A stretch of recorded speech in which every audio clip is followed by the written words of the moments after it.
3월 19일 말씀 묵상하겠습니다. 함께 기도하겠습니다. 하나님, 우리가 어떤 상황에서도 하나님이 우리에게 가장 좋은 것을 주시는 선하신 하나님이 되심을 믿게 하여 주시옵소서. 그 믿음을 통해서 하나님의 말씀을 붙잡게 하시고 하나님의 말씀에 끝까지 순종하며 나아갈 수 있는 거룩함을 갖게 하여 주시옵소서. 예수님 이름으로 기도했습니다. 아멘.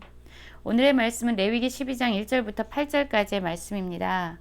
말씀을 함께 살펴보시기 전에 개인적으로 말씀을 꼭 읽으시고 묵상하는 시간 가지시기 바랍니다.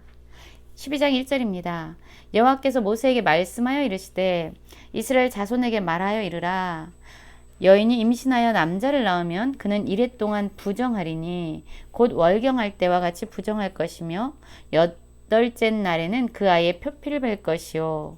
그 여인은 아직도 33일을 지내야 산열이 깨끗하리니 정결하게 되는 기간이 차기 전에는 성물을 만지지도 말며 성소에 들어가지도 말 것이며 라는 말씀으로 시작하고 있습니다. 하나님께서 자녀를 축복이라고 말씀하셨어요. 그리고 창세기에서도 보면 하나님께서 아담과 하와에게 주신 축복 중에 하나가 생육하고 번성하고 이 땅을 정복하고 다스리라는 말씀을 주셨습니다. 그것은 그들을 향한 하나님의 축복이었어요. 그래서 자녀를 낳는 것, 생명을 잉태하는 것은 진정한 축복입니다. 여인이 임신하여서 남자를 낳았습니다. 그런데 지금 그 여인은 이레 동안 부정하다라고 말씀하고 있어요. 그러면 자녀를 낳은 것이, 생명을 낳은 것이 부정한 일일까요? 사실 생명을 가지고 있는 이 피는요, 두 가지의 의미가 있습니다. 이 피는요, 생명을 의미하기도 하지만 그리고 죽음을 동시에 의미하기도 합니다. 죽음, 피를 많이 흘리면 그 사람은 죽게 됩니다. 사실 여인이 임신하여서 아들을 낳게 되거나 딸을 낳게 될 때는요, 생명을 잉태하는 동시에 이 여인에게는요, 죽음의 고통에 이르기까지 엄청난 고통을 받으면서 생명을 잉태하게 됩니다. 그래서 피를 많이 흘리게 되면서 고통을 당하게 됩니다.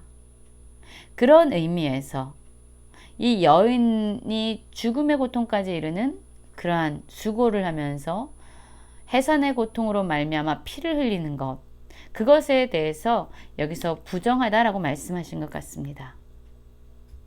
그래서 남자아이를 낳으면요, 특별히 1회 동안 7일 동안 부정하고, 그리고 이제 그 기간이 끝나면 여덟째 날에 그 아이의 표피를 베라 라고 말씀하고 있어요. 할례를 행하라는 거죠. 그리고 나서 33일이 지나야만 이제 하나님의 성소에 올라가서 제사를 드릴 수 있다라고 말씀하고 있습니다. 그런데 5절에서 보면은요, 이제 여자아이를 낳았을 때예요. 딸을 낳았을 때입니다. 여자를 낳으면 뭐라고 말씀하고 있어요? 그는 두 일해 동안 부정하리니 월경할 때와 같을 것이며 산열이 깨끗하게 되면 66일을 지내야 하리라 라고 말씀하고 있죠. 아들을 낳을 때는 1회 동안 부정하고 33일이 지나야지 하나님의 성소에 올라가서 제사를 드릴 수 있다라고 말하고 있는데, 딸을 낳을 경우, 여자를 낳을 경우에는요, 두 일에 14일 동안 부정하다라고 이야기하고 있어요. 그리고 66일이 지나야만 제사를 드리러 나아갈 수 있다라고 말하고 있어요. 사실 이 말씀을 우리가 정확하게 이해하는 것은 쉽지 않습니다. 어떤 사람들은요, 이게 의학적으로 남자 아이를 낳을 때보다 여자 아이를 낳을 때 더 많은 피를 흘린다라고 이야기하는 사람도 있지만 그것은 확실하지 않습니다. 또한 어떤 사람들은요, 당시에 남자가 훨씬 더 존귀하게 대우를 받고 가치 있다라고 여겨지는 상황이었기 때문에 아마 딸을 낳으면은 이 딸을 낳은 산모가 마음의 상실함이나 아픔이 있기 때문에 이 여인을 보호하는 그런 의미에서 아마 두 일에 그리고 66일을 지내야 된다라고 말씀하셨을 것이다 라고 이야기하는 사람도 있어요. 그러나 사실 하나님께서 왜 남자의 남자아이를 낳을 때와 여자아이를 낳을 때 이렇게 다르게 말씀하셨는지는 모르겠습니다. 그러나 중요한 것은 바로 이것이에요. 임신해서 자녀를 낳게 되면은요, 이 사람들에게는 피를 죽을 정도로 많은 해산의 수고를 하면서 피를 흘렸습니다. 그래서 이제 부정하다라고 하나님 말씀하시면서 어떠한 일이 산모들에게 일어나냐면요, 부정하기 때문에 외부와 격리가 됩니다. 그래서 온전히 출산을 한 이후에 그 몸을 회복하는 기간을 갖게 되는 것이죠.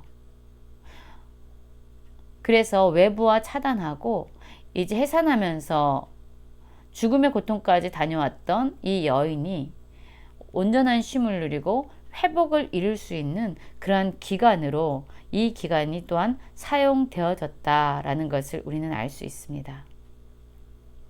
아까 말씀드린 것처럼 딸을 낳아서 또한 심리적으로 상심했다면 그 마음까지 추스릴 수 있도록 여자아이를 낳을 때 오히려 하나님께서 이 여인을 더 많은 시간 회복과 다시 강건해지기 위한 기간을 허락해 주셨다라고도 이해할 수도 있겠죠. 그러나 6절부터 보면 또 이렇게 말씀하고 있습니다. 아들이나 딸이나 정결하게 되는 기한이 차면 그 여인은 번제를 위하여 1년 된 어린 양을 가지고 속죄제를 위하여 집 비둘기 새끼나 산비둘기를 회막문 제사장에게로 가져갈 것이요. 제사장은 그것을 여호와 앞에 드려서 그 여인을 위해서 속죄할지니 그리하면 사녀리 깨끗하리라 라고 말씀하고 있죠. 그렇습니다. 번제를 위해서는 1년 된 어린 양을 가져가라고 말씀하고 있지만 속죄제를 위해서는 집비둘기 새끼나 산비둘기를 가져가라고 말씀하고 있어요. 그런데 이 여인이 자녀를 낳았는데 그가 딸이든 아들이든 이 번제로 어린 양을 바치기에는 힘이 미치지 못하는 거예요. 가난해서 어린 양을 준비할 수 없습니다. 그럴 경우는 산비둘기 2마리나 집비둘기 새끼 2마리를 가져다가 하나는 번제물로 하나는 속죄물로 삼아라 라고 이야기하면서 경제적으로 어린 양을 준비할 수 없는 여인들을 향해서 하나님의 이런 배려하는 마음이 또한 그려지고 있습니다. 여기서 보면은요, 이 6절부터 이하의 말씀을 보면은요, 남자아이를 낳을 때나 여자아이를 낳을 때나 상관없이요, 재물은요, 동일했다는 겁니다. 재산이 있는 사람들은 어린 양을 준비해 갔겠죠. 그리고 번제를 위해서는 어린 양을, 그리고 속죄제를 위해서는 집비둘기 새끼나 산비둘기를 가져갔을 거예요. 그런데 돈이 없어서 경제적으로 그럴 여력이 없는 사람들은 산비둘기 2마리나 집비둘기 새끼 2마리를 가져다가 하나는 번제물로 하나는 속죄제물로 삼았다라고 이야기합니다. 이것은 남자아이를 낳을 경우나 여자아이를 낳을 경우나 상관없이 동일했습니다. 재물은. 무슨 의미입니까? 남자나 여자나 아들이나 딸이나 그들의 가치는 하나님의 관점에서 동일하다는 거예요. 어떤 게 더 무겁고 어떤 게 더 존귀하다라는 의미가 아니라 이들을 향한 번제나 속죄 제물의 그 가치는 동일하게 매겨졌다라는 거예요. 결국 남자와 여자는 하나님의 형상으로 지어진 존재로서 그들의 가치는 동일합니다.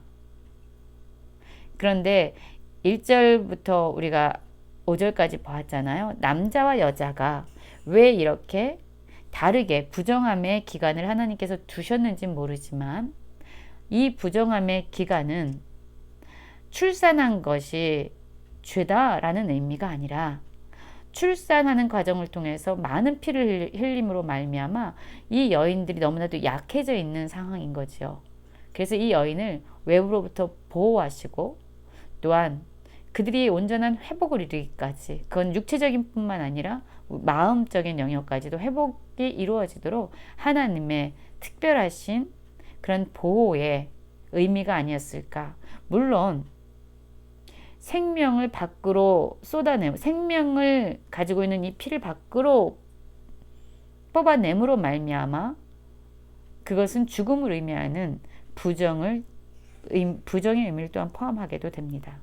그러나 오늘 말씀을 통해서 우리가 기억해야 될 것은 하나님께서 이렇게 출산할 때의 부정의 기간이나 회복의 방법에 대해서 이렇게 말씀하신 것은 바로 생명을 잉태한 이후에 여인을 향한 특별한 하나님의 배려하는 마음이 포함되어 있고, 또한 6절 이하에서 보면 남자의 가치나 여자의 가치나 하나님 안에서는 동일한 가치를 가지고 있다는 것 오늘 꼭 기억하시고, 하나님의 자녀다운 남자이기 때문에, 여자이기 때문에 하나님께서 주신 내 자신을 사랑하면서 하나님의 백성다운 삶을 살아가는 모든 성도님들 되시길 간절히 기도합니다.